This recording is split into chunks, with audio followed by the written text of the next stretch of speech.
আসসালামু আলাইকুম। সবাইকে স্বাগত জানাচ্ছি টিভি ফিস টিউটোরিয়াল চ্যানেলে। আজ কথা বলব বাংলাদেশের সাম্প্রতিক সময়ে ঘটে যাওয়া কিছু ঘটনা নিয়ে।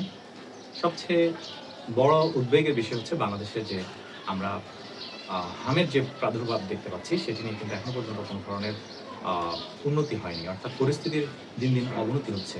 প্রায় ৫০০ র কাছাকাছি শিশু কিন্তু ইতিমধ্যে হাম রোগের লক্ষণ নিয়ে অথবা হামে আক্রান্ত হয়ে তারা কিন্তু পরপারে পাড়ি জমিয়েছেন। কাজেই বাংলাদেশের জন্য এই সিচুয়েশনটা অত্যন্ত হৃদয় বিদারক। কেননা যে সকল পরিবারের এই শিশুগুলো আজ তাদের কোল খালি করে চলে গিয়েছে, তাদের জন্য নিশ্চয়ই বাংলাদেশের প্রতিটি মানুষের হৃদয়ে রক্তক্ষরণ হচ্ছে। কিন্তু এই সমস্যার সমাধান কেন হচ্ছে না?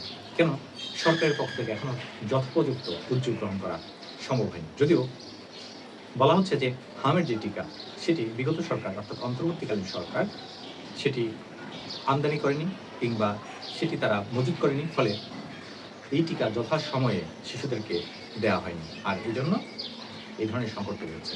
তবে অনেকের মতে আবার এই যে হামের টিকা সরবরাহ না করা এবং পরবর্তীতে এখন হামের আক্রান্ত হওয়া কিংবা হামের কারণে শিশুদের মৃত্যু হওয়া, এটাকে কিন্তু অনেকেই এক ধরনের সন্দেহের চোখে দেখছে। যে বিশেষ করে আ কোন গোষ্ঠী এটার পেছনে কিন্তু জড়িত রয়েছে কিনা সেটির বিষয়ে কিন্তু মানুষ তদন্ত চান।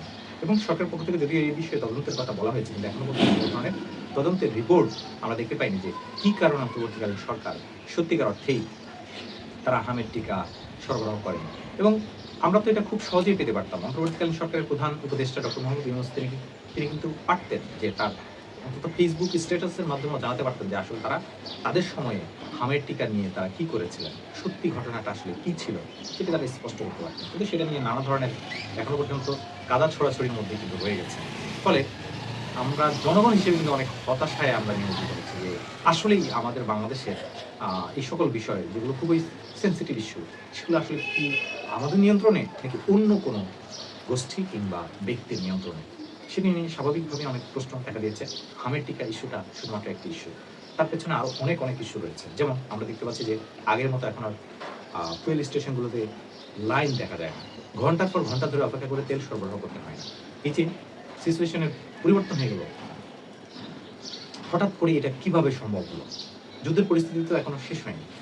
আমরা তো এখন বলতে পারছি না যে বিশ্ব ব্যবস্থা খুব স্বাভাবিক হয়ে গেছে। তারপরে আমাদের রাজধানী ঢাকার চিত্র কিন্তু একেবারে পুরো বাংলাদেশের চিত্র একেবারে বদলে গেছে।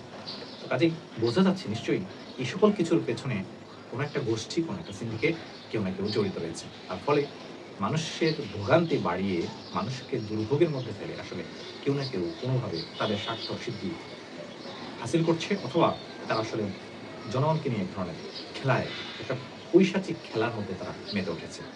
আমরা আরো দেখতে পাচ্ছি যে বাংলাদেশের তেল সংকট, গ্যাস সংকট, এই সংকটগুলোর সমাধানের জন্য বাংলাদেশের উদ্যোগ আসলে কতটুকু?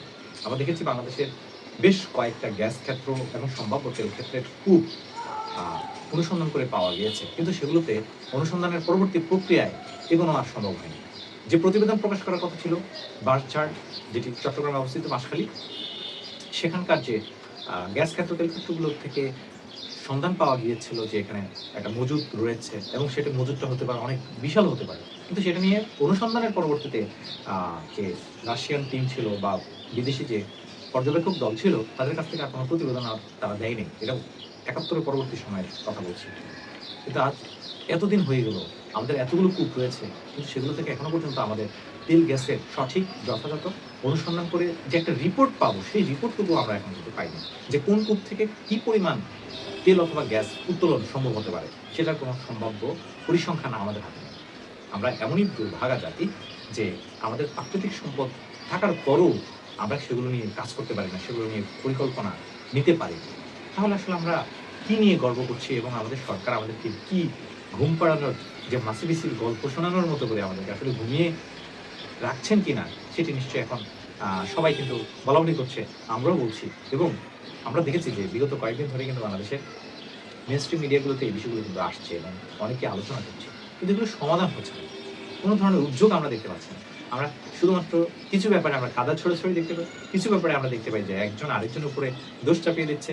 সবাই নিজেকে ফ্রেশ প্রমাণ করার একটা সিম্পটম আমরা আগেও দেখেছি, এখনো আমরা দেখতে পাচ্ছি। তো কাজেই এগুলো হচ্ছে বাংলাদেশের বর্তমান সময়ের একটা ক্রান্তিকাল এবং ক্রান্তিকালের যে পরিস্থিতি সেটি আমরা নিয়মিতই কথা বলি, আলোচনা করি টিভি স্টোরি টেলার চ্যানেল। আবারও কথা বলবো, আবার এই বিষয়গুলো নিয়ে আপনাদের সামনে হাজির হবো। সে পর্যন্ত সবাই ভালো থাকুন। ধন্যবাদ।